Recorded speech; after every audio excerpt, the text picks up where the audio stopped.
Hi, I'm Dom, the BCBA mom, and welcome back to my channel. I'm Dominique, a board-certified behavior analyst, well-versed in applying behavior analysis to our everyday parenting lifestyles, and I'm a mom. More specifically, I'm a mother of a child with autism.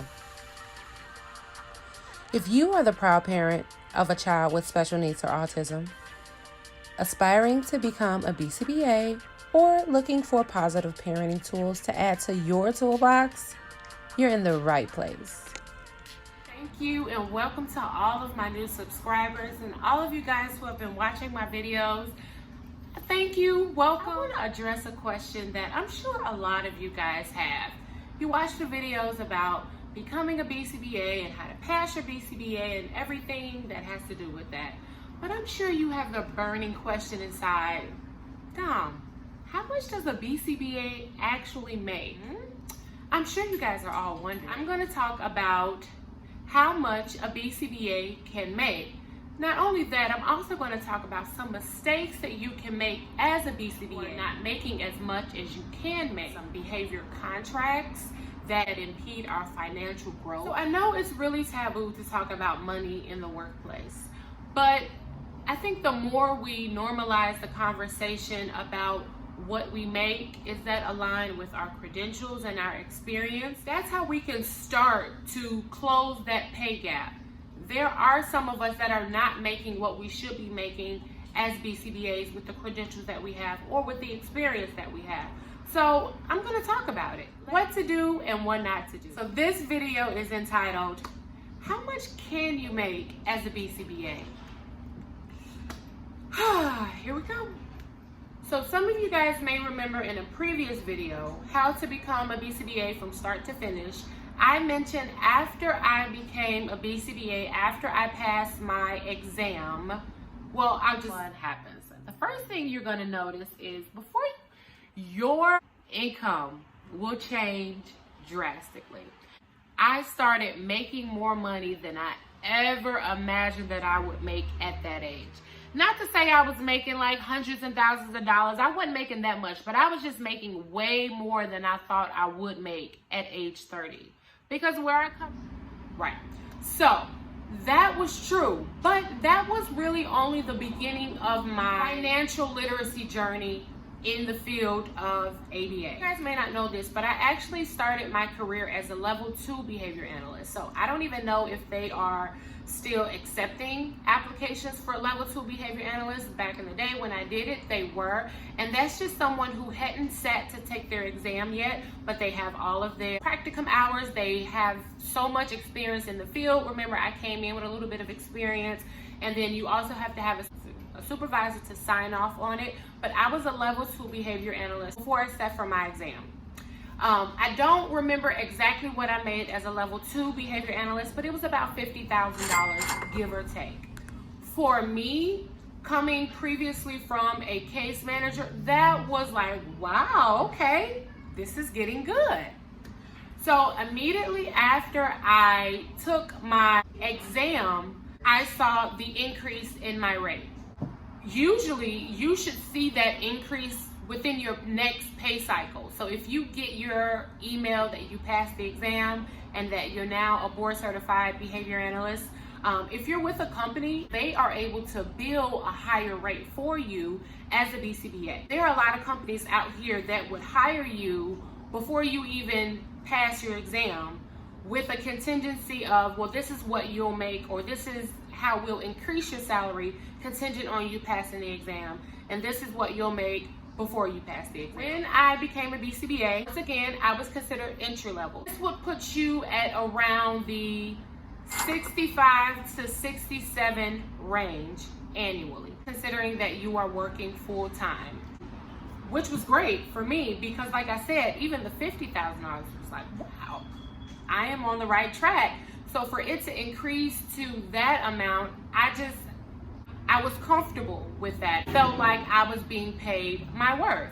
So like I said, you get comfortable, you get complacent in this role, which is why it's very important to have a community, to talk about your salary, to talk about these things, to let you know, are you really getting paid your worth?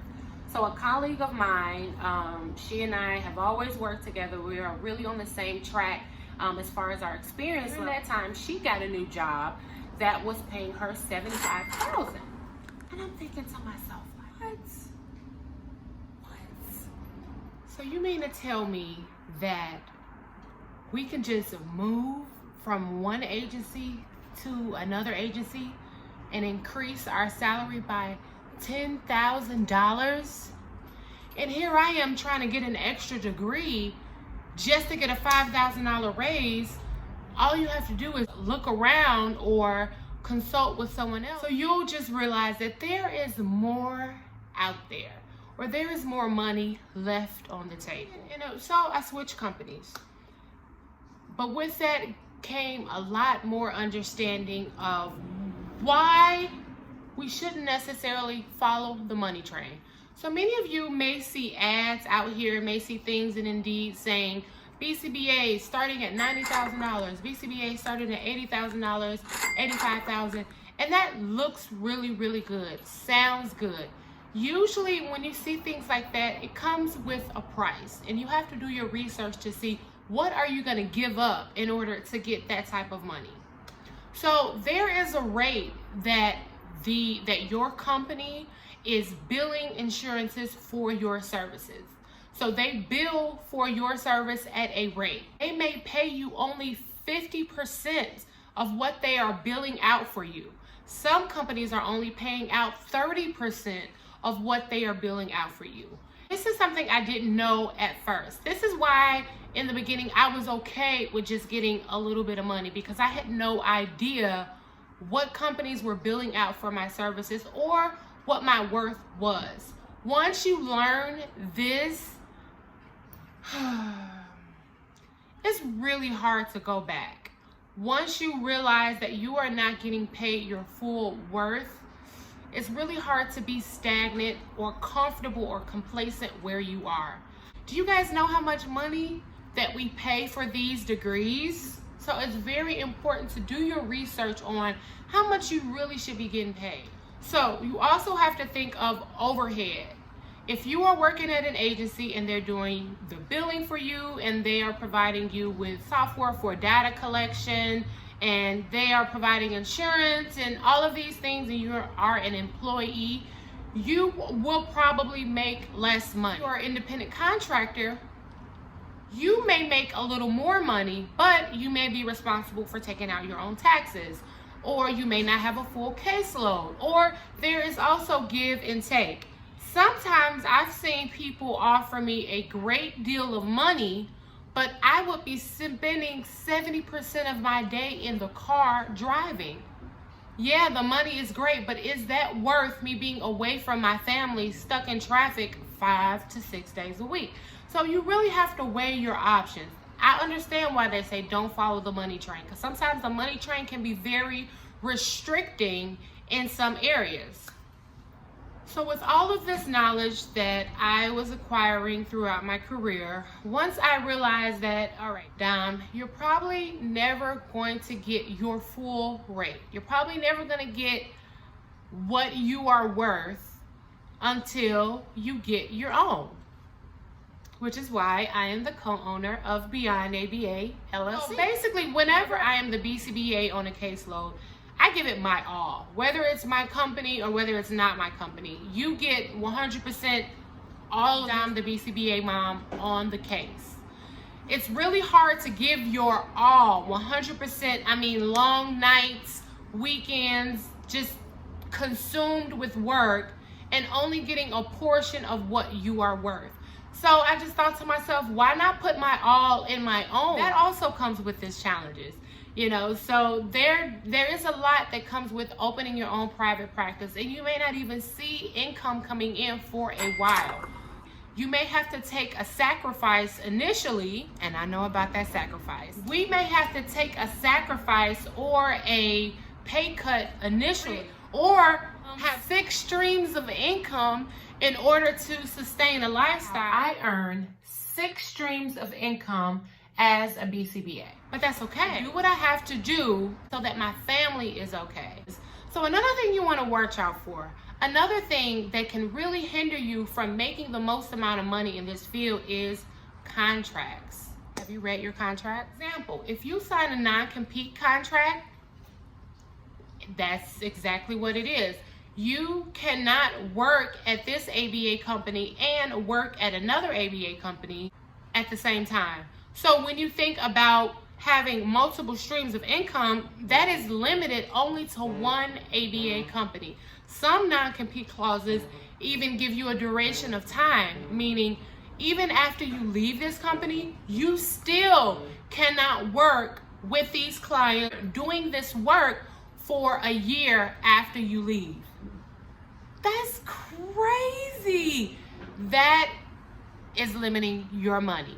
Another contract that I have seen is a supervision contract. So sometimes, young students, they may come to an agency for supervision. Sometimes that agency may make that student sign a contract saying, hey, after you pass your BCBA exam, you have to work here afterwards for this amount of time, or you can't work anywhere else, or whatever these crazy contracts may say.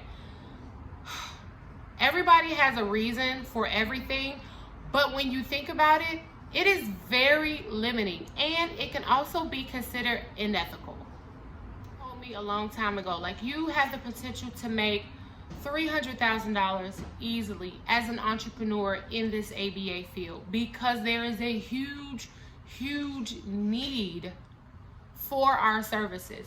So think about it. You could just grab a SILA contract for $20,000 over here. Out of town, you can grab a school contract for another $20,000. Then you can have some in-home clients where insurance are reimbursing. You can have some out-of-pocket clients, have a center-based. You can be a professor and you can teach. You can provide supervision and have a fee for that. The list is endless, and there is a lot of money to be made in this field. But I've learned, don't follow the money train. Follow the integrity train. Follow the ethical train. Follow the train that gives our clients the most effective services ever. I feel like there is so much more that I can say about this topic.